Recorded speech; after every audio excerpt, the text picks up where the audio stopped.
pessoal, sou a Thaís Polimene, sou curadora e apresentadora aqui do Geração Curto Circuito Podcast. Sou uma mulher branca, tenho cabelo liso, comprido, castanho, tenho franja, tô com um brinco rosa, meio de Lego, assim. Tô com um body todo colorido, verde, amarelo, vermelho, um bolerinho preto e uma saia preta com alguns detalhes coloridos. Eu estou aqui com a doutora Carla Benetti. Ela é médica, radiologista, especialista em imagem da mama. Seja bem-vinda, Carla. Obrigada. E ela é minha prima, gente. Mesmo, isso que eu ia falar. E eu sou sua prima, né? Sim. Eu sou Carla Benetti, eu sou branca, de cabelo mais ou menos no ombro, meio loira, um pouquinho ondulado, tá hoje, mas ele é um cabelo naturalmente liso. E tô com uma blusa preta, calça verde e sapatos de oncinha. E um brinco de flor prateado. Lindo! Seja muito bem-vinda. Obrigada pelo convite, tá? Obrigada, fiquei super feliz. Ai, nossa, eu morro de orgulho quando eu vejo os conteúdos da Carla no Instagram, no YouTube. E aí eu falei, vamos conversar sobre isso, porque o seu trabalho... Eu estava até conversando com o pessoal aqui antes, que na medicina tem muitas especialidades. Milhares. E aí você é especialista em radiologia. Isso. E também especialista em imagem da mama. Então, é uma especialidade da especialidade, isso né? Isso mesmo, primeiro, assim, como foi a escolha da medicina para fazer o curso de graduação? Você sempre quis ser médica? Então, diz a minha mãe que eu sempre falei desde criança que eu ia ser médica. A gente não tem muitos médicos na família, né? A gente tem um tio que é médico, mas que mora no Rio de Janeiro, que era outro estado. Eu sou de São Paulo. E meu pai é dentista. Mas diz a minha mãe que eu sempre falei. Então, na hora de prestar o vestibular, eu não tive muita dúvida. Mas você falava que você queria ser médica ou alguma especialidade já? Não, acho que... Eu não lembro se eu falava que era pediatra, isso eu não lembro, não. Tá, porque eu lembro que até aos 13 eu queria ser pediatra. Eu sempre falei que queria ser pediatra. Eu acho que quando a gente é criança, é natural querer ser pediatra, até porque é o médico que a gente vai e porque é aquela coisa bonitinha, né? Sim. Mas eu lembro que eu tenho colegas de faculdade que falavam que já queriam ser ginecologista para fazer neném nascer. Bonitinho, né? Mas dentro do vestibular não tive grandes crises, não. Olha. Já aí, sabia. Quando você entrou, como foi a experiência na faculdade de medicina? Você já tinha informações sobre a faculdade, que seria o dia inteiro, que você ia estudar? Já sabia que era o dia inteiro. E daí eu passei numa faculdade aqui em São Paulo que a gente já tinha parte de conviver, né, de contato com o paciente desde o começo. Então, isso para mim foi super gratificante. Desde o primeiro ano? Desde o primeiro ano. Que legal. Foi na Santa Casa? Na Santa Casa. Tá. Supervisionado, né, obviamente. Sim. Mas a gente chega, já faz anamnese, que é colher a história, né? Anamnese é o nome médico para colher a história. Por que o paciente está lá, seja internado ou passando por consulta, qual que é a queixa dele. Então, isso já foi trazendo proximidade. E a Santa Casa é uma faculdade que, pelo menos na época que eu fiz, que eu já formei tem 23, ela era dentro do hospital mesmo. Então, não é um prédio fora.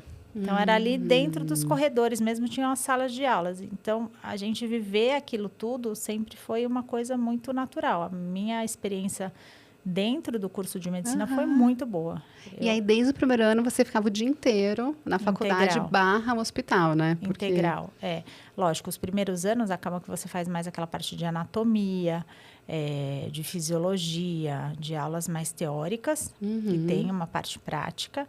E depois do terceiro ano, daí vai tendo... Você começa a passar nas disciplinas mesmo, passa na pediatria, passa na ginecologia. E no quarto ano também. Daí depois, quinto e sexto ano é internato.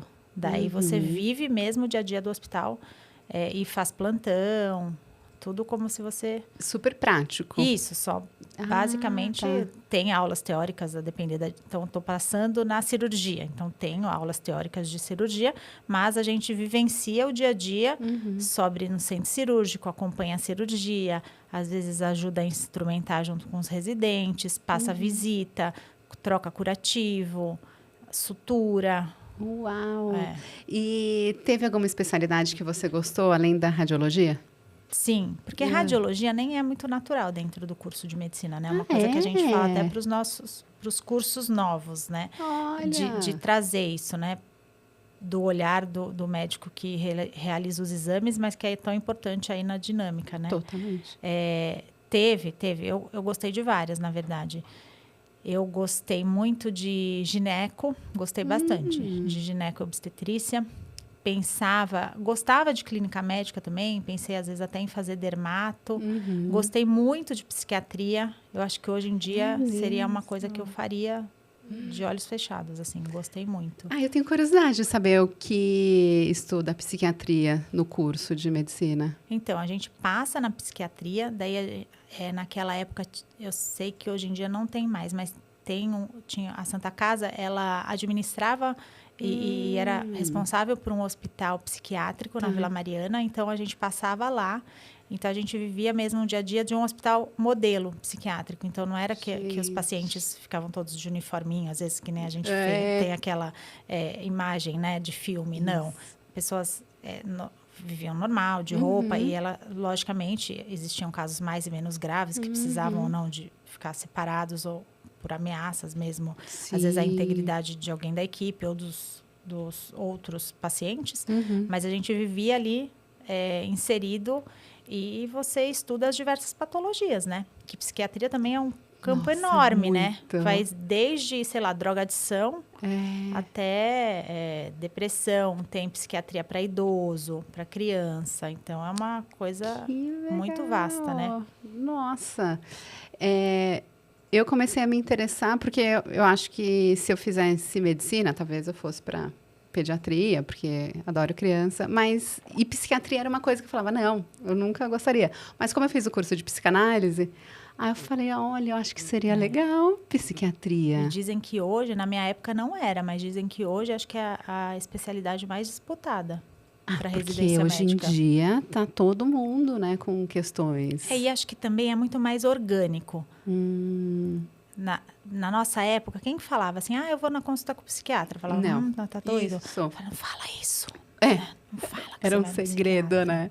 E hoje em dia todo mundo, assim... Nossa, a muita enorme gente. Maioria das pessoas que eu conheço acompanham, até porque reconhecem e tá tudo bem, né? Ótimo, que bom, né? Que bom que você tem a oportunidade de reconhecer e tratar, né? Não enfiar debaixo do tapete. E é bom que eu acho que quanto mais especialistas em psiquiatria tiver, mais democrático vai ficar. Sim. Né? Exato. E como você escolheu a radiologia? Então, a radiologia,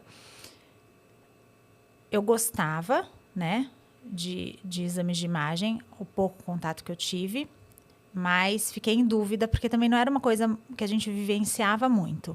Tá. E daí, o que eu pensei? Eu, na minha cabeça cartesiana, pensei o seguinte, eu ia terminar o 6º ano ginecologia, por que eu resolvi não fazer? Porque naquela minha juventude, eu falava, eu vou querer ter filhos. Sim. Acaba que a obstetrícia requer, às vezes... Eu não queria fazer ginecologia pura. Tá. Eu queria fazer mais, se eu fizesse a parte de obstetrícia, que são partos, tudo. E eu me conheço, não existe a possibilidade do paciente me chamar e eu falar que não. Isso aconteceu recentemente com uma amiga que ela estava acompanhando com uma obstetra. E aí ela entrou em trabalho de parto, ligou para a médica dela. Eu acho que ela não pagou a disponibilidade, né? Porque tem um pouco disso, né? Não sei. Tem? Parece que tem isso, né? Que se você pagar a disponibilidade, a médica vai estar à disposição. Entendi. E aí ela estava dando plantão, a médica. E ela não conseguiu sair do plantão para ir.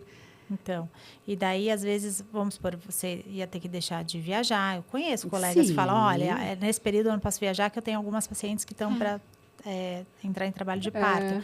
E daí eu falei, acho que talvez essa dinâmica vai ficar mais complexa. Muito. Não sei. Acho que não. E daí, eu pensei em clínica para dermato, né? Ou radiologia. Quando eu ia prestar prova de residência...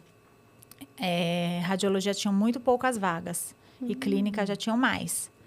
E eu estava estudando para isso. Então, eu pensei, acho que eu vou começar pelo mais difícil, né? Porque se eu desistir, depois a chance de eu passar na clínica é maior, porque tem mais vagas, né? Verdade. Agora, então, eu vou tentar prestar rádio. Tá. E daí, quando eu entrei, eu adorei.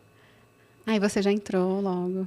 Daí eu prestei, passei, comecei legal. E gostei bastante.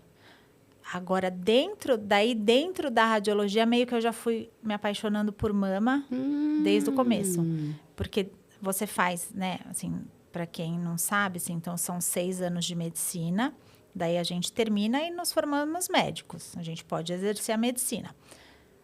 Hoje em dia, as coisas mudaram bastante, né? Mas quando eu formei, basicamente todo mundo da minha turma prestava uma residência, que é a especialização. Então, em cirurgia, em clínica médica, pediatria, ortopedia, o que quer que seja.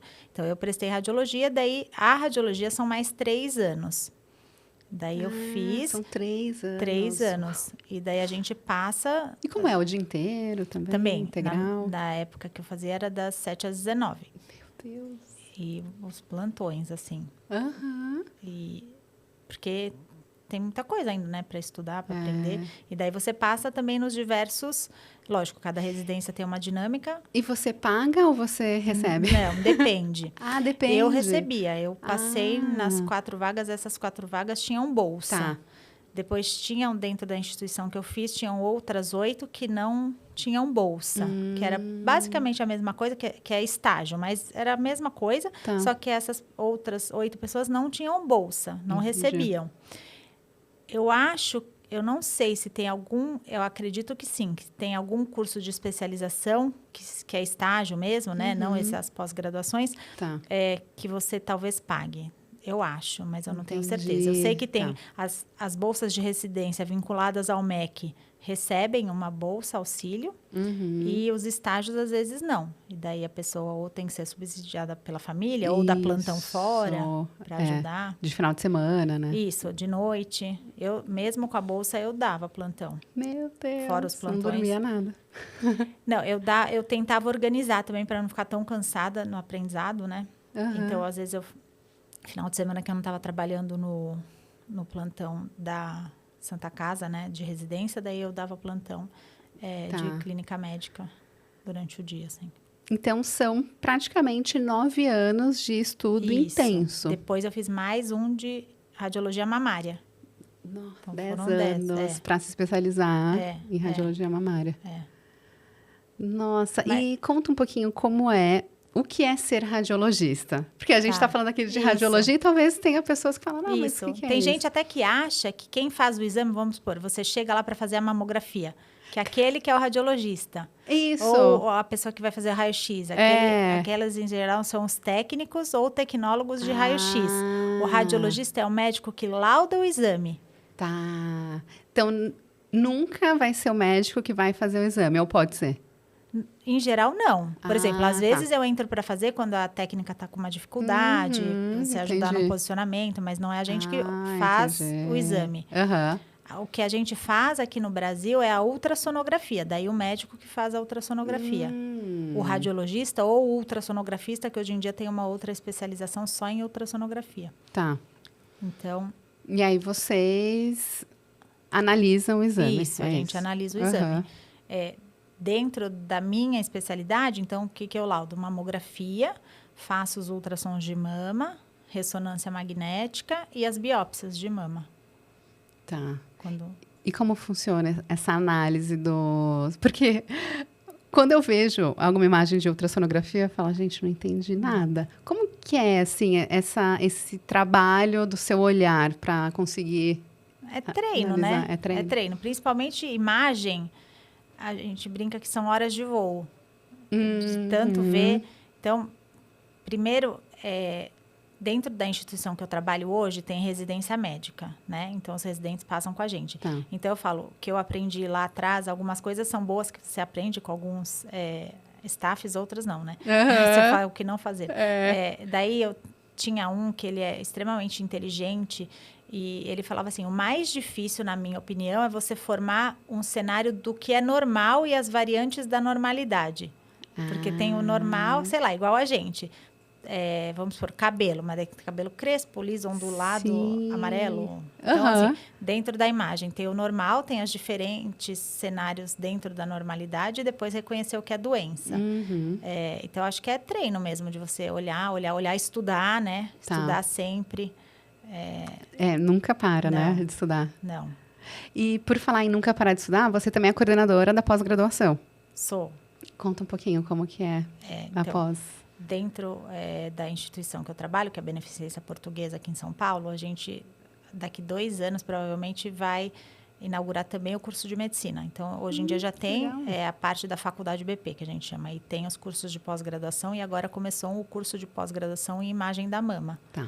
Que daí são pessoas que, eventualmente, já são ginecologistas ou radiologistas mesmo, ou ultrassonografistas, e querem ter uma vivência dentro da imagem da mama, mas não uma residência daquele ano de especialidade que eu continuava indo das 7 às 19. Aham, né? tá. Então, Aí pode entrar no curso de pós-graduação. isso, daí faz o curso de pós-graduação, esse sim é pago. Tá. E eu lembro que, quando eu era criança, tinha aquela campanha de prevenção ao câncer de mama. Isso. Mas existe uma diferença entre prevenção e diagnóstico precoce, não é? Isso, Como que é? Na verdade, assim, quando a gente fala em termos médicos, só para entender, né? Tem vários tipos de prevenção. Prevenção primária, secundária. Primária é tipo a vacina. Tá. Você vacina para não ter aquela doença ou não ter uma forma grave daquela doença. Então, nesse cenário, prevenção do câncer de mama não existe, né?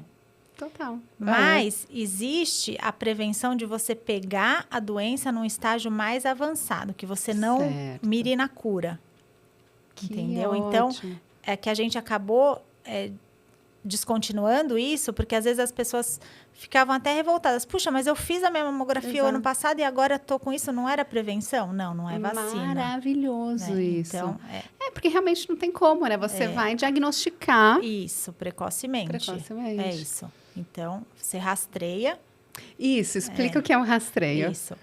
Rastreamento, assim, tem várias doenças que são passíveis de rastreamento. A câncer de mama é uma delas.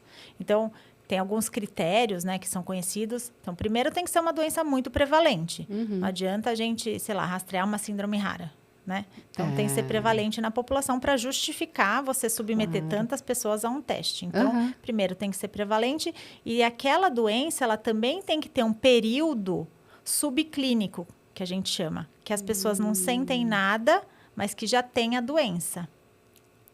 Nossa, e daí a gente aplica um teste para descobrir. Essa é por isso que a mamografia é de rastreamento. A gente quer fazer a mamografia, daí seleciona quando fazer, quando começar, quando terminar, que mulher dentro do câncer de mama. A gente quer pegar a população teoricamente saudável, que não sente nada, aplicar um teste para ver se ela já tem uma doença em fases iniciais. E esse teste é a mamografia? É a mamografia.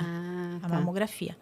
Ainda, a mamografia é o único método de imagem que tem redução comprovada na mortalidade por câncer de mama. Então, o ultrassom não é exame de rastreamento, é complementar, é um exame complementar, é um exame de imagem complementar. Em alguns cenários, não população geral, a ressonância também pode ser usada como um exame de rastreamento. Tá. Mas se você pensar, câncer de mama, mamografia.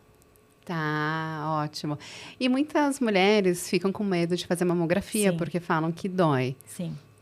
São todos os seios que doem? Não. Porque eu já fiz e pra mim foi super tranquilo. Pra mim também. Não, por que alguns doem, outros não? Dor é uma coisa muito pessoal, né? E não é frescura. Tem gente que tem mais dor, comprovadamente, tem mais receptores, enfim. São terminações nervosas. E tem gente que tem menos. E na mama, tem gente que tem dor na mama.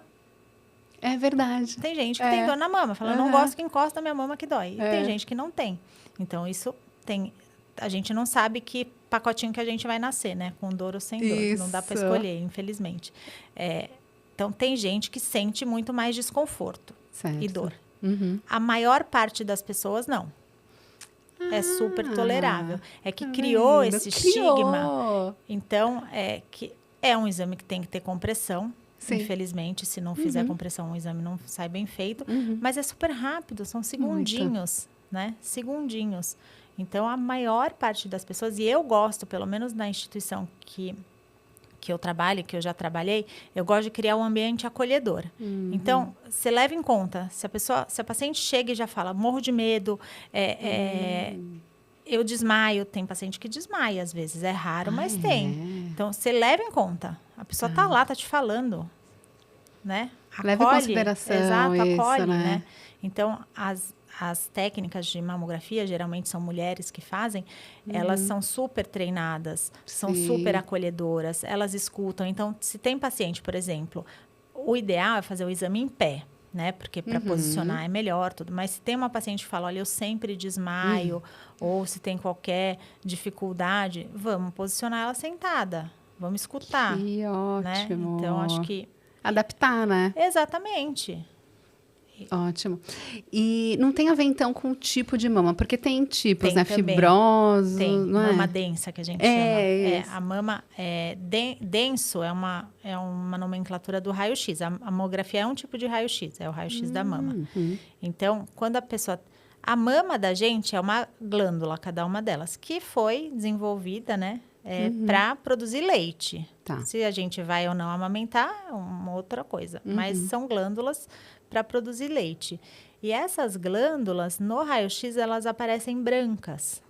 O branco no raio-x a gente chama denso. Tá. Então, se a mama tem muita glândula, é uma mama densa. Tá. Tem paciente que tem um pouco menos, tem um pouco mais de gordura. Daí é mais equilibrado. A gordura é cinza. Então, as mamas que são densas são mais brancas e as menos densas são mais cinzas. E, às vezes, também não é sempre via de regra, essas mamas que têm mais glândulas podem ser mais doloridas. Mas tem paciente também que tem mama gordurosa e tem dor na mama. Sim. É muito individual mesmo, né? É isso. É isso.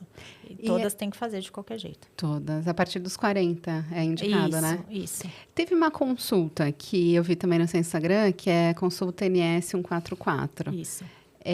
Que seria para aumentar o rastreamento mamário, Então, é isso? é assim, rastreamento, como eu falei, a gente aplica um teste na população para descobrir a doença nas fases iniciais.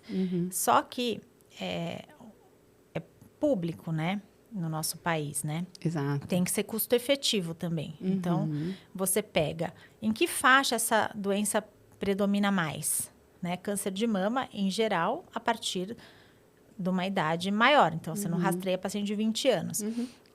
Então, normalmente, o que hoje em dia os órgãos públicos falam? 50 anos. Entendi. Porém, a gente sabe que a partir dos 40 anos já aumenta muito o índice de câncer de mama. No Brasil, infelizmente, mais ainda, a gente tem muita paciente jovem, mais até que no resto do mundo. De pacientes jovens. E as mortes por câncer de mama, 20% acontecem nessa faixa etária, entre 40 e 50. Tá. Então, as organizações, tipo Colégio Brasileiro de Radiologia, Sociedade Brasileira de Mastologia e os americanos também, eles dizem que é bom fazer o rastreamento anual a partir de 40 anos. Tá. Só que a gente aqui no Brasil, por exemplo, o INCA diz a partir de 50 anos a cada 2 anos. Gente. Então, no convênio, as pacientes que têm condições de pagar um plano de saúde, a gente tinha esse direito assegurado de, a partir de 40, de acordo com as diretrizes das sociedades de câncer, mastologia, enfim, fazer cada ano uma mamografia, a partir de 40. Só que daí, os convênios estavam tentando se alinhar com a regra Do pública, 50 anos. Então, a gente fez uma pressão para garantir que a saúde suplementar ainda suporte o rastreamento anual a partir de 40, porque salva a vida. Então... Graças a Deus, assim, a maior parte das mulheres conseguem ter acesso, mesmo em saúde pública, a partir do 40, porque mesmo tem uma outra lei sobreposta, às vezes também é uma lei pública, né? Fica até esquisito, que garante o acesso para mulheres de 40 anos anualmente. Tá. Então, assim, salva a vida. Então, a gente tem que garantir. Então, por exemplo, se os convênios conseguirem se alinhar a isso, não seria permitido a mulher fazer o exame todo ano? Se ela pagasse, né? Se ela pagar. Mas eles perderam, né? Então, continuou. Ai, foi, gente, assim, que absurdo. Foi uma mobilização bonita, Claro. assim, que a gente teve que sair até da zona de conforto. Médico, em geral, os mais novos, acho que sim, mas talvez da minha geração para trás, não é muito de rede social, boa parte deles, mas foi uma coisa bonita, que a gente falou, não, a união faz a força. Vamos, a gente com a parte técnica, e a consulta foi uma consulta pública, então qualquer um podia entrar e votar, e mobilizou muita gente, foi muito bonito. Mas isso também é uma conversa super interessante para a gente fazer sobre essa exposição que os médicos têm tido que ter para conseguir divulgar o trabalho deles, né? Que é estar nas redes sociais. Porque a Priscila, que eu entrevistei aqui, ela também é zero das redes sociais. E ela falou que está sendo um exercício para ela se posicionar. Um aprendizado. E eu entendo, porque vocês querem fazer o que vocês estudaram e não fazer além, sabe? Não fazer o marketing, a comunicação. Eu entendo não isso. É que a gente não quer, mas a gente não foi nem treinado para isso. Tem isso também. Porque, assim, na verdade, a minha geração não tinha. Não. Eu lembro quando surgiu o celular. Também, claro, a gente Orkut. Eu não era nem adolescente mais quando apareceu o celular. Acho que eu já era quase adulta. Então, rede social, na minha faculdade, quando eu era acadêmica, não tinha rede social, não tinha WhatsApp, não tinha nada. Então, não é que a gente também não quer, a gente também não foi treinado para isso. Não é orgânico para a gente fazer. Igual, sei lá, para os meus filhos, para as minhas sobrinhas, já é normal postar e não sei o quê. Para mim, não é. Mas a gente tem que aprender. Porque a gente começou a entender que a gente pode usar esses instrumentos para divulgar notícia boa, notícia verdadeira, combater fake news. E tem tido muitas fake news? Muitas. Em relação à mama, assim? Mamografia é a vedete, né? Então, não é? Poxa, câncer de mama é o câncer que mais mata mulher no mundo inteiro. Não só que é o mais incidente, é que também é o que mais mata. A gente tem esse teste, é um teste perfeito? Não é. Teste de rastreamento, ele tem que ser muito sensível, tem que detectar muito. Às vezes ele falha, mas é o que ainda a gente tem de melhor no mundo, né? Então, o mundo inteiro faz rastreamento mamográfico, não é no Brasil faz, em outro lugar faz outro. Então, a medicina brasileira é muito boa, acho que isso tem que ficar, ser falado. O brasileiro é muito comprometido com o que faz. Tem médico ruim? Tem, porque tem profissional ruim em todo lugar do mundo, em todas as áreas. Mas médico é muito comprometido. A medicina do Brasil é muito boa. Então, como dói, tem aquele apelo. Daí tem radiação, que é uma radiação ínfima, mínima. Então, o que aparece aí de fake news... A gente não chega para mim essa fake news, que bom, né? Que sorte. Esse ano agora, inclusive, final do ano passado, a gente conseguiu que uma médica, olha que triste, colega, que ficava... propagando essas fake news, que mamografia fazia mal, que câncer de mama não existia.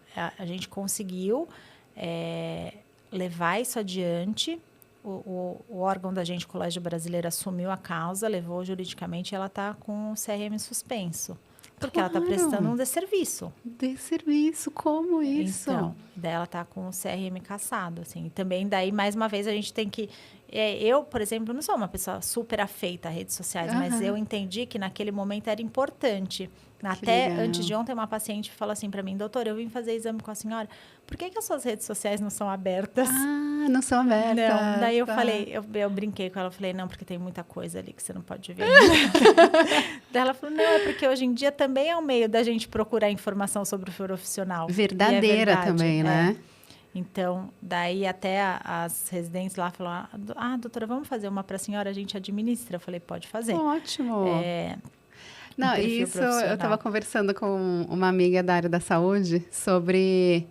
A gente estava em um grupo, assim, como a gente seleciona os médicos. E eu e a maioria das minhas amigas, a gente olha o Lattes. Porque eu não vou num médico que é só influenciador, sabe? Mas você é exceção, né? Então, né? Né? Eu me sinto super segura quando eu olho o Lattes. É tipo a capivara médica, o Lattes. Não é? Cara, uma vez eu fui procurar uma ginecologista, eu achei uma que tinha uns trabalhos maravilhosos. Eu falei, é nessa mesmo que eu vou. Mas isso é raro, assim. A maioria vai em Instagram, né? Eu não sei se a maioria, né? Ainda médico, talvez pelo Instagram, mas tem muitos que sim. Então, por isso, a gente tem que... é mais acessível também, né? Assim, até essa questão das fake news, né? Em imagem da mama, que já tem um monte de trabalho científico sobre isso. O quanto isso pode ser deletério, né? Atrasar diagnóstico, deixar de fazer diagnóstico. E daí agora teve o congresso, que é o maior da América Latina, a Jornada Paulista de Radiologia. Foi agora dia 1º de maio, 1 a 4. E daí eu participei de uma mesa exatamente disso, fake news em que demais. Imagem da mama. E daí eu fui estudar, né, para isso, lógico, não só chegar lá. Né, vamos procurar dados. E em 2020, mais ou menos, eles fizeram uma estimativa. Nós somos 8 bilhões e pouco no mundo. Mais de 3 bilhões acessam a rede social, 40%. Então, é muito poderosa, assim. E rede social, a gente fala, não é Instagram, Facebook, YouTube e WhatsApp também, né? É uma rede social. Porque o WhatsApp, a informação vai assim... Então... E é engraçado, porque algumas pessoas acham que internet é a rede social. E até teve um dia que teve uma proposta de blackout das redes. Então, naquele dia, a gente não entraria nas redes sociais. Foi uma proposta de uma psicanalista e de um grupo. E aí eu falei para minha mãe, olha, mãe, vai ter essa proposta da gente não usar rede social nesse dia. Daí ela falou, vamos fazer, vamos. Aí, beleza, só que daí eu entrei na internet para ver notícia. Você não falou que era um blackout das redes? Eu falei, mãe, é rede social, não é internet. Então, tem também essa confusão, né? Porque internet, rede social, é novo. É novo e que as gerações novas já nasceram nesse ambiente. A gente não, sua mãe menos ainda. Claro. Quando os nossos pais nasceram... Estava começando a televisão. TV. Isso mesmo. Olha o que eles viveram, né? Nossa, são muitas mudanças, né? Nossa, demais. Mas rede social e saúde, como um todo, vai estar cada vez mais atrelado. Muito. Por isso, porque a gente tem também que sair meio que dessa zona de conforto, não. Então, eu preciso dar meu rosto ali. Então, você falou, vi vídeos, né? Daí eu falei, viu onde? Na internet. É verdade. Porque naquele momento eu achei que não fazer ia ser um desserviço. E eu ia estar sendo conivente. Né? Importante, claro. Então, justamente para que, se for propagada, que seja propagada informação segura e de qualidade. Maravilhoso. Né? Do que ficar replicando um monte de coisa, um monte de inverdade que atrapalha. E eu acho muito isso também, porque as pessoas que têm muito conhecimento, geralmente não têm esse interesse em comunicar, né? Porque, por exemplo, a Priscila também, ela tem um super conhecimento, mas ela não gosta muito. E, geralmente, quem se comunica super não tem tanto conhecimento, sabe? Eu acho que, por isso que eu acho que a gente vai ter que desenvolver melhor. E não só... Porque, assim, falar de médico para médico, né? É fácil, isso né? Também. Então, como traduzir isso? Então, eu acho que tem várias coisas. Primeiro, quando alguns colegas começaram nas redes sociais, e daí teve, acho que a questão da pandemia impulsionou também, verdade. Mesmo dentro do meio médico, tinha, nossa, agora vai virar blogueira. Blogueira, né? Isso mesmo. Então, assim, nossa, você viu que fulano de tal? Não, acho que essa barreira a gente está conseguindo vencer. Ótimo. Né? Porque hoje em dia chega a ser ridículo. Fica para trás. Exato. Né? Então, primeiro vencer essa barreira do preconceito mesmo entre nós. Sim.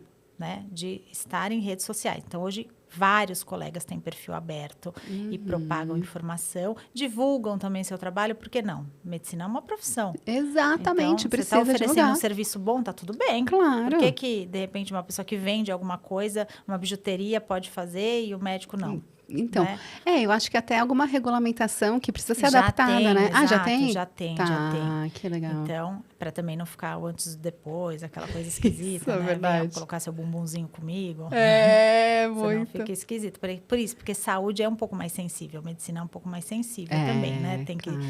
Tem que pesar aí a mão. Uhum. Então, primeiro vencer essa barreira, né? E depois aprender como fazer Uhum. e fazer de uma maneira que seja palatável, digamos assim, que as pessoas consigam entender. Porque a gente estava falando isso lá nessa mesa também. Não adianta chegar nas suas redes sociais e falar assim, 93% dos cânceres de mamas em estádio 1, não. O quê? Não, então Aí a pessoa já pula. Você tem que fazer a informação chegar correta, mas que seja de fácil compreensão. Para a pessoa entender, agora eu entendi por que eu tenho que fazer, por que é feito dessa maneira. Então, é um exercício também da gente adaptar a linguagem, né? Para tornar compreensível, sem perder a seriedade também, né? Porque, claro. às vezes, lógico, às vezes com bom humor, mas que seja o que a gente quer, promover saúde. Né? Então, a gente também tem que aprender. Então, olha, mas você faz super bem. Você já pode. Nossa, muito. Você explica muito fácil, assim, de entender, sabe? Eu gosto, assim, eu gosto que as minhas pacientes entendam o que elas estão fazendo. Então, conta sobre isso, porque eu acho que muita gente deve achar que foi fazer radiologia, só vai trabalhar com imagem. Isso. Mas não, você conversa também. Sim. Tá. Depende da especialidade. Então, por exemplo, às vezes tem médicos que laudam exames, sei lá, de músculo esquelético, sei lá, joelho, ombro, tornozelo. E esses exames, muitas vezes, são mais ressonância magnética, tomografia. Então, esses têm menos contato com os pacientes. Entendi. Agora, radiologia mamária, não, a gente tem muito contato. Até porque, muitas vezes, a gente é a primeira pessoa que fala para a paciente. Olha, você está com um achado suspeito, né? Que coloca ela naquele cenário que acolhe ou que dá notícia, né? E que acompanha o tratamento. Então, eu tenho pacientes de mais de 15 anos. Eu já mudei de instituições e as pacientes vêm. Ai, que legal. Porque cria uma fidelidade, assim, né? Um vínculo mesmo, né? Sim. Então, a gente fala, assim, com os pacientes. Então, por exemplo, até porque você vai fazer um ultrassom, você chega lá, você não fala, você tem que se apresentar, falar o que você vai fazer, perguntar se ela tem alguma queixa. Então, e eu gosto de perguntar se tem queixa, se tem antecedente na família, se tem algum lugar que dói ou que incomoda, se ela tem alguma dúvida. Então... E aí você traduz tudo isso para as suas pacientes, né? Até porque às vezes elas, principalmente no ultrassom, ficam olhando, doutora, eu não sei. Como que a senhora enxerga alguma coisa aí? Eu também tenho essa opinião. Se é ultrassom de nenê, ainda você fala um bracinho, a perna, uma mama, né? Parece que, elas falam que parece um mar. Mas daí eu falo, aqui eu parei porque eu enxerguei isso, tenta ver comigo. Daí eu tento mostrar. Tá vendo essa partezinha aqui? A gente olha isso, olha aquilo. Que legal. Porque eu acho que quando a gente sabe... Primeiro, quando você sabe o que está por vir, você fica mais tranquilo. E mama mexe muito com o psicológico das pacientes. Boa parte vai fazer com medo já de alguma coisa, né? De uma notícia desfavorável. Eu acho que a gente sempre fica, né, com essa... Isso, com medo. Porque geralmente tem sintoma o câncer de mama? Quando inicial, normalmente não. Então, aí não tem sintoma. Então, pode ser que qualquer assim, de nós. Fala assim, não, mas minha vizinha teve um nódulo palpável. Sim. Algumas pessoas cursam com sintomas e procuram por causa dos sintomas. Mas boa parte, a enorme maioria dos cânceres iniciais não dão sintomas. Por isso que a gente faz exame de detecção precoce. Certo. Para pegar ali no início. E esse nódulo palpável... É detectado quando a gente faz aquele autoexame? É indicado ainda fazer o autoexame? Sim, assim, é que antes, quando teve aquela grande campanha de palpação, as pessoas acabaram assimilando. Então, se eu não tenho nada palpável, eu estou livre de fazer o exame. Isso não é verdade. Olha... Né? Então, é importante a gente fazer a palpação, até para a gente conseguir reconhecer alguma diferença. Olha, isso aqui eu não tinha, vou atrás. mas não só a palpação. É importante. E geralmente é a ginecologista que encaminha para fazer o exame de mama, né? Isso. Geralmente, o ginecologista, que é meio que o clínico geral da mulher, né? Uhum. Que encaminha para fazer, de acordo com a sua faixa etária, qual exame fazer. Tá. E quando você fala que as suas pacientes te acompanham, elas marcam o exame com você? Elas marcam. Olha. Como eu tenho convênio, eu nunca imaginei que fosse possível marcar o exame com uma médica radiologista. Que legal. Ela, doutora, assim, as mais antigas, a enorme maioria das pacientes mais antigas, todas têm meu telefone. Então, elas mandam mensagem. A senhora, eu marquei exame tal dia com a senhora. A senhora vai estar lá mesmo? E daí você não chega no lugar e fala, eu marquei o exame com a doutora Carla. Tá. Daí, porque até você já acompanha, às vezes tem pacientes que têm exames mais difíceis, já passaram por algum tipo de tratamento, a gente já conhece, é mais fácil, né? E não sou eu, né? Subespecialidade de radiologia mamária, a gente é muito próximo dos pacientes, então até brincam que nem parece radiologista, que a gente convive muito. Então, tem vários colegas e daí que tem suas pacientes cativas de muitos anos, sabe? E tem os médicos cativos, vamos supor, o mastologista ou ginecologista confia, então ele direciona as pacientes dele para você. Porque daí já sabe que aquele exame vai sair com resultado confiável. Né? Isso. E já teve algum caso, assim, de alguma paciente não querer fazer algum tratamento e você orientar, explicar e ela entender que é importante? Sim. Recente, assim, de uma paciente antiga minha, super antiga, que eu cuido da família inteira. Ela já teve um câncer de mama. Tá. E daí, recentemente, diagnosticou o segundo câncer de mama. E daí ela falou, não vou tratar. Eu não quero tratar. Porque eu já tô velha, porque não sei o quê. Nananã. Não vou tratar. Não vou. Daí eu brinquei. Ela falou, não quero, nanã. Daí eu brinquei. Eu falei, querer não é poder. Tá. Daí eu brinquei. Eu falei, não, calma. Porque, afinal de contas, ela é a paciente. Ela é a protagonista da história dela. Ela também tem esse direito. Ela vai decidir. Ela também tem esse direito. Então, eu falei, calma. Primeiro, vamos ver do que se trata. Tá bom. Né? Primeiro vamos ver do que se trata. Porque o câncer de mama também é um balaio muito grande de doenças com o mesmo nome. Então, tem vários tipos de câncer de mama. Tem aqueles mais agressivos, tem os menos agressivos, tem os invasores, tem os in situ, tem uns que respondem a hormônio, tem uns que não respondem a hormônio. Então, tem uma gama muito grande, é uma doença muito heterogênea, que se manifesta, até mesmo as mesmas doenças se manifestam de maneiras diferentes, a depender da paciente. Falei, então, calma, vamos ver o que está acontecendo. Vamos fazer a biópsia para você ver qual que é o tipo, se você resolver tratar, qual que é o tratamento proposto, e daí você decide. Ninguém vai te obrigar. Ótimo. E daí foi esse passo a passo. E daí, no fim, ela tratou de novo e tá bem. Olha, mas salvou uma vida, né? Com uma conversa, com um diálogo. Importante. E a pessoa também tem que entender, a medicina mudou ao longo desses anos. Na época que a gente era criança, então você chegava, o que eu tenho? Se você tem isso, toma isso. Hoje em dia, não. Até porque a internet está aí, né? O Dr. Google está aí, já chega com uma lista enorme de informações. Muito. Então, a gente tem que estar aberto também a receber, entender e aceitar que sim, ele que é o dono da saúde dele, da doença dele. E você coloca no cenário, né? A palavra de empoderar, mas eu acho que isso é verdade mesmo. Você deixa a pessoa ser protagonista da história dela e dizer, olha, aqui está a informação. O que a gente propõe é que seja feito isso. Isso a gente acha que é o melhor para você. Você topa? Cara, e isso é uma coisa que inteligência artificial nenhuma vai fazer. Não. Que é esse acolhimento, né? Não, de jeito nenhum. A gente tem que pegar o que é bom na inteligência artificial. Também não adianta falar, daqui... meu irmão mesmo outro dia falou, daqui 10 anos não vai ter mais radiologista. Inteligência artificial vai ler todos os exames. Não, vai ler, mas não vai ter. Vai ler. Sabe? Só que o que vai fazer com aquela informação? vai saber qual que é o cenário? Aquela alteração é porque a paciente já teve uma doença, não teve, aquilo está estável, não está. Cada vez mais os softwares vão ficar melhor? Vão ficar melhor que o olho humano, com certeza. Porque tem dentro da imagem, tem um negócio que chama resolução. Então, a inteligência artificial vê pixel. A gente não vê pixel. Tá.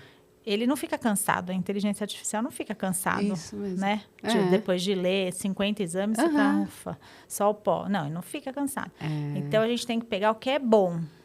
Então, a gente pegar, ajudar. Então, o que a gente já vê até hoje em dia da inteligência artificial é que um bom médico radiologista com suporte de inteligência artificial performa melhor. Agora, se você comparar um com o outro, ainda não perdeu performance o médico. Tá. Então... Mas então tem sido utilizada a inteligência artificial? Sim, em mama também.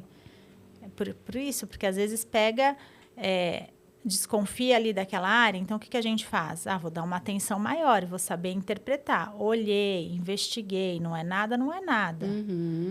Então, a gente tem que acolher também a tecnologia, mas não vai ter nunca. Não vai ter quem receba, quem dê o acolhimento, quem converse, quem...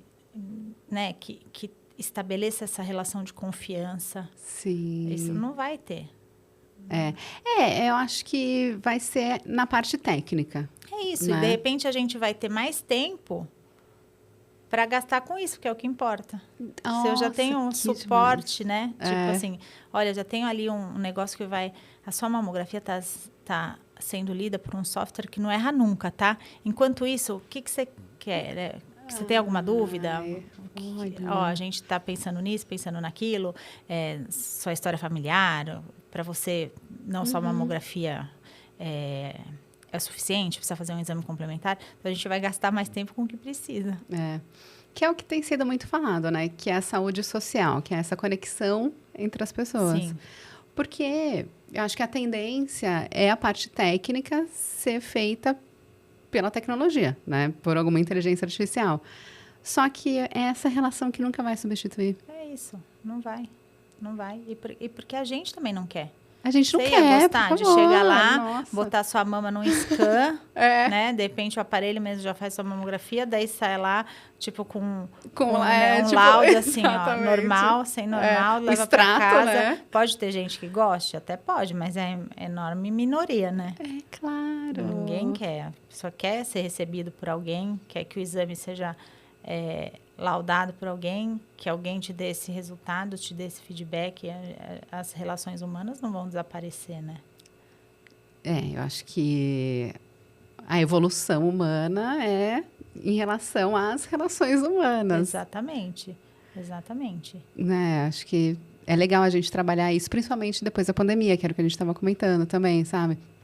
Muita coisa mudou e são as relações que a gente precisa dar mais atenção. E a medicina, eu acho que é feita de relações, né? Demais. Se um médico não gostar de gente... Não tem que ter feito medicina. Não tem que ter feito medicina. Exato. É por isso que quando às vezes falava, não, mas fez radiologia porque não gosta de paciente. Nossa, me irrita de um tanto. Eu acho que deve ter essa visão mesmo, né? Porque vocês analisam imagens, mas não é só isso. Se você não gosta de paciente, você não tinha que ter feito medicina. Ponto 1, né? Vai fazer qualquer outra coisa. Se você não gosta de paciente, não faça nenhuma área da saúde. É isso que eu ia falar. A área da saúde é muito de pessoas. Não dá. Então, você falou assim da pandemia, a gente é afeito a relações humanas. Eu eu coordeno uma outra pós-graduação também, que é 100% online, de ressonância de mama. E como que é essa diferença? Assim? Então, a turma é muito querida, muito querida. E a gente, por enquanto, salvo um ou outros, ou porque eu já conhecia, ou porque a gente se vê em congresso, tem uns que não. Daí eles falam, não, professora, que daí lá eles me chamam de professora. Professora, a gente acho que vai até São Paulo para a gente fazer uma formatura e se conhecer todo mundo. Então, por isso, a gente tem essa necessidade. O curso de psicanálise que eu fiz foi online também. A gente tinha aulas ao vivo, né? Então, era uma turma durante os 3 anos. E, no final, a gente fez uma formatura aqui. Então vieram pessoas... tinha um do Rio de Janeiro, daí algumas pessoas do interior de São Paulo, e a gente veio e fez a formatura. E esse é o diferencial, sabe? É isso, a gente tão afeita gostoso. a relação humana. Não vai, né? Não tem isso de... Mesmo consulta, hoje em dia também com essa questão de pandemia, tem consulta online, mas ajuda muito, às vezes até para o paciente não precisar mais nada como você ir lá examinar olho no olho, estar perto, estender a mão, né? Eu acho que isso é o mais encantador da minha profissão, assim. Então, eu não tenho medo nenhum de inteligência artificial. Eu até gosto, porque daí ela vai me ajudar nas minhas falhas. Eu vejo a inteligência artificial como um auxílio para todas as profissões, não como uma substituição a profissionais. Sim. Eu acho que só ajuda. Eu também, eu tenho certeza. Em imagem ajuda demais. Quem não quer? Que ego é esse, né? Que você fala, não, eu não quero perder performance. Não existe. É uma máquina. Sobre imagem que você estava falando, e eu fiquei com uma dúvida. Quem tem implante de silicone interfere no diagnóstico? Atrapalha um pouquinho. Não dá para dizer que não atrapalha, porque não é minha opinião, né? A gente tem que pegar a opinião de dados científicos. Isso. Então, o silicone, ele aparece pra gente como uma coisa densa e branca.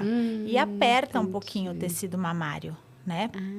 Porque para quem não tirou a mama, né, que ainda tem tecido e colocou para fins estéticos, aperta um pouquinho. O silicone, normalmente, ele pode ser colocado ou na frente do músculo ou atrás do músculo. Se ele está atrás do músculo, atrapalha um pouco menos. Se ele está na frente do músculo, atrapalha um pouco mais. A gente faz também manobras de deslocar um pouquinho o silicone para tentar focar só no tecido mamário, para ajudar. Mas podem existir algumas regiões que não são acessíveis. Daí a gente acaba complementando. Não faz só a mamografia, faz a ultrassonografia, eventualmente ressonância magnética.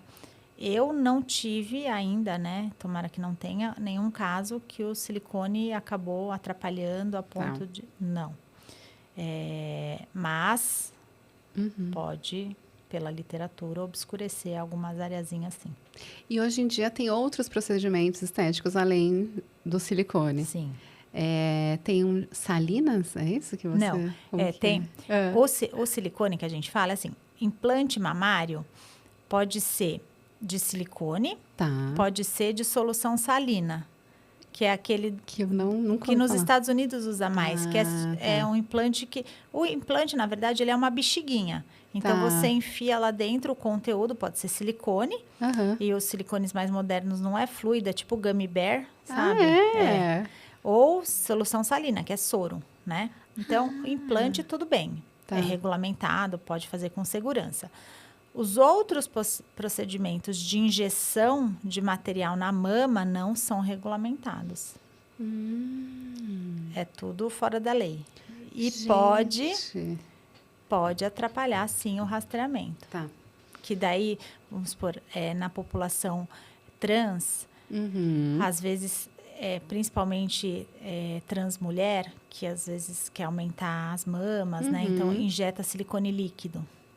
Então, isso é material que não é feito para isso, não poderia. Não só nessa população, existiu ali uma onda, hoje em dia, graças a Deus, não muito.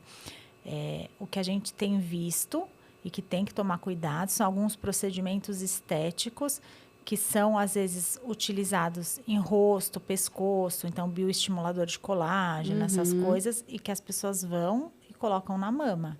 Isso não pode, porque alguns materiais acabam atrapalhando o rastreamento. Então, tem que tomar cuidado, assim. Então, por exemplo, você falou de pessoas trans. A mulher trans é uma paciente de mamografia? Ou é o homem trans? Depende, os dois podem ser. Os dois são? Os dois podem ser. Então, vamos supor, a mulher trans, se ela estiver tomando hormônio contínuo, então, contínuo, pelo menos 2, principalmente depois de 5 anos, ela começa, hormônio feminilizante, né? Ela começa a desenvolver glândula mamária. Então, ela pode ter as doenças da mama de uma mulher cis. Tá. Ainda a gente não tem, porque logo mais vai sair uma documentação justamente de exames de imagem de rastreamento para essa população, que precisa também. A gente tem que olhar para eles. Ótimo. Então, para não ficar só extrapolando do que é feito com o cis. Né? Então, mas hoje em dia, como é feito? Se a mulher trans toma hormônio feminilizante depois de longa data, principalmente 2, 5 anos, ela desenvolve mama e ela pode ter câncer de mama. Não é igual uma incidência na mulher cis, mas é muito maior do que de um homem. Tá. Então, precisa daí a gente extrapola e faz rastreamento. Tá. O homem trans, depende. Se ele não fez a mastectomia, a top surgery, daí precisa. Porque biologicamente ainda é do sexo feminino. Ah, entendi. Né? Então, precisa continuar rastreando, porque pode ter câncer de mama. Mesmo que tome testosterona. Então Precisa. Agora, se já fez a top surgery, que é a mastectomia com aquela projeção do tórax masculino, chama top surgery. Se já fez essa mastectomia com a projeção, não tem mais glândula mamária, daí já não precisa mais rastrear. Uau! E você já fez exames? Já. Foi uma coisa que eu até briguei, assim, no sentido bom da palavra. Uma vez eu estava lá dando o exame, e era um exame de ressonância. Tinha alguma coisa ali que, para mim, não estava casando com o exame. Falei, quer saber? Eu vou ligar para a paciente. Porque a ressonância, a paciente, às vezes, não está lá. E a paciente, vou colocar aqui um nome, vai, Alessandra. Daí eu liguei e falei, oi, Alessandra, tudo bem? Não sei o que, não sei o que. Eu falei, olha, eu tô com uma dúvida aqui no seu exame. Daí ela falou, porque eu sou trans. Só que ela já tinha feito a mudança do nome também. Então, ela não era o nome social, a Alessandra, era o nome dela já, de registro. E ela falou, onde eu ia colocar a doutora na testa? Porque no questionário não tinha nada falando para mulher trans. Olha e daí eu isso. peguei, e ela é professora universitária, tudo. Eu falei, olha, eu já brigo bastante tempo para a gente colocar, porque para a gente é importante. Você se importa de eu colocar o seu caso?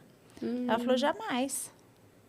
Então, eu escrevi um e-mail para a diretoria, coloquei lá um questionário aplicado, e o que a gente faz, um questionário, quando vai fazer exame de mama, normalmente a gente responde um questionário. Por que está fazendo? Se tem alguma queixa, se é de rotina, se tem alguém que já fez cirurgia, se tem silicone, se algum parente próximo tem câncer de mama, ou teve, para a gente dar o nosso diagnóstico mais assertivo. E daí, nesse questionário, tem lá, uso exclusivo para a população transgênero. E daí, se toma algum hormônio, qual e há quanto tempo, e se já fez alguma cirurgia de redesignação. Então, se é mulher trans, se já colocou silicone, se não colocou, se é homem trans, se já fez a top surgery, se não fez. E na frente do questionário tem a etiqueta do hospital que coloca e tem o campo, que é o nome social, para como a pessoa gostaria de ser chamada, para tornar aquele ambiente acolhedor, né? E se é o sexo e o gênero. Que ótimo! Nossa, foi perfeito o que você fez. Não é perfeito, é necessário. A gente tem que fazer, né? Então, assim, que é uma coisa... Mas é um diferencial, né? É uma coisa que depois, como a população trans, ela não procura muito serviço de saúde. É muito triste. Porque, primeiro, se sente vulnerável, preconceito... então, você também imagina, se você não treinar a equipe, de repente chega lá a Marcela, vamos supor. E daí vai ler a etiqueta e chama o João. O João não existe. Isso. Então, a gente tem que, inclusive, treinar. E a gente só treina se a gente falar disso. Muito importante falar sobre isso. Então, tem que falar. Até porque eu não recebo muitos pacientes transgênero, mas quando eu recebo, a Devolutive é sempre super positiva. Putz, doutora, eu não acredito que a senhora... que aqui tem, que legal, não sei o quê, nanana. E às vezes a gente erra e tá tudo bem. Às vezes uma nomenclatura errada. Lógico, a gente vai estudando, vai treinando, vai capacitando para não fazer. E eu nunca fui tratada ou tratei ninguém com hostilidade. Perguntava, eu tô falando alguma coisa errada? Que é isso? Porque às vezes eles têm mesmo uns nomes específicos que a gente não sabe, né? De vocabulário, né? De vocabulário. Então, eu pergunto. Que legal. agora vai sair, provavelmente, nos próximos meses, um documento que é para rastreamento e para exames diagnósticos na população transgênero, uma diretriz brasileira. Porque a gente precisa capacitar os nossos serviços para isso. Nossa, muito legal a gente ter falado disso. Porque é isso, assim, eu também já entrevistei várias pessoas trans e eu acho que é isso, é colocar como algo normal, porque é normal, sabe? Então, vamos conversar, vamos trazer profissionais para conversar sobre isso, vamos falar sobre esse assunto, né? Isso, é trazer para a realidade uma coisa que já acontece e que a gente está lá para promover saúde, né? As suas convicções, as suas percepções, é problema teu. Exato. Não é problema do outro. Problema teu. Então, ali a gente está... Porque nessa de mudar o questionário, teve até uma colega que falou, mas as senhorinhas vão se sentir confusas.